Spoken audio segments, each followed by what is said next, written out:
upate ule. Tuangalie mali ile mwandishi wangu. Angalia majambe. Kadia. Majambe. Kadia. Ongeza hizo kiasi. Ongeza hizo kiasi.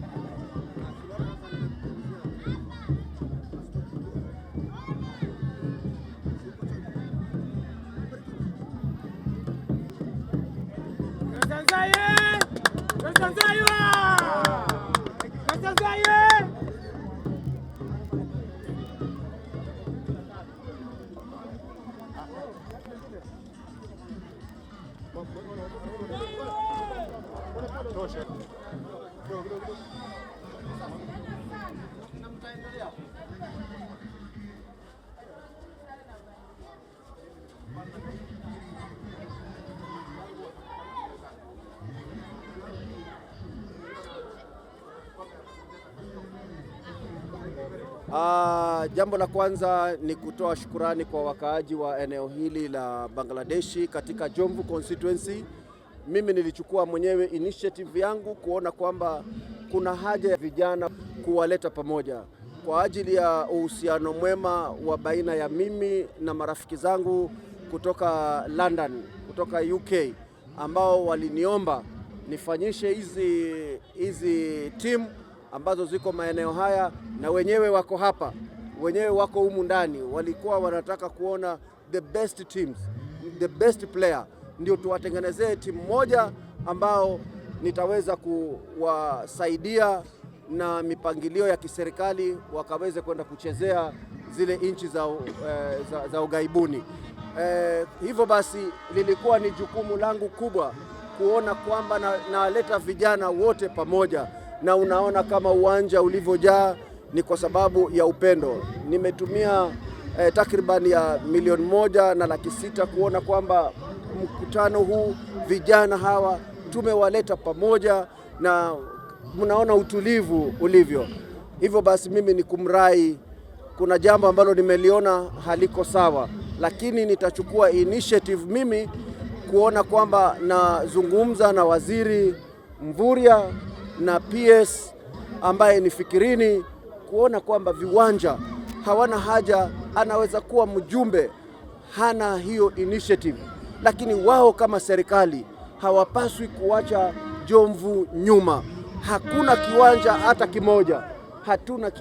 hata kimoja ambacho kimeboreshwa kisasa. Ni jambo la kusikitisha, ni jambo la kuhuzunisha. Huu uwanja ambao umejaa watoto namna hii, uwanja umekaa kana kwamba unachezewa na wanyama, badala kuona kwamba hawa ni binadamu, hawa wana haki. Serikali tushashinda, sisi ni broad based, so hakuna haja ya kwamba watu wa nyuma wawachwe. Hakuna sababu ya kwamba timu ama constituency ibakishwe nyuma.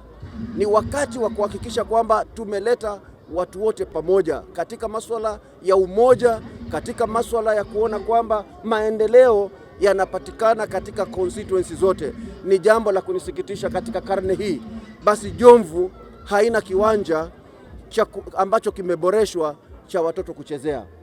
Naomba serikali yangu ikiwa inaongozwa na William Samoei Ruto pamoja na Waziri Mvurya, waziri najua huko na wewe ni mchapakazi unazunguka, lakini angalau tuma maofisa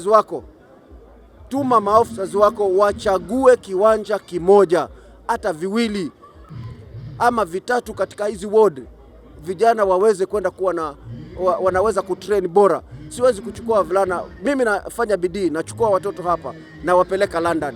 Wewe fanya bidii kuwaboresha katika viwanja. Naamini hiyo tutakuwa tunampa hadhi raisi, kwa sababu ametupa majukumu, bado sisi tufanye. Tayari nishapanga na wenye kuhusika, nimeshazungumza na watu wa scout kuona kwamba tuna watoto ambao tunaanza kuwashikilia. Hii hatumalizi hapa.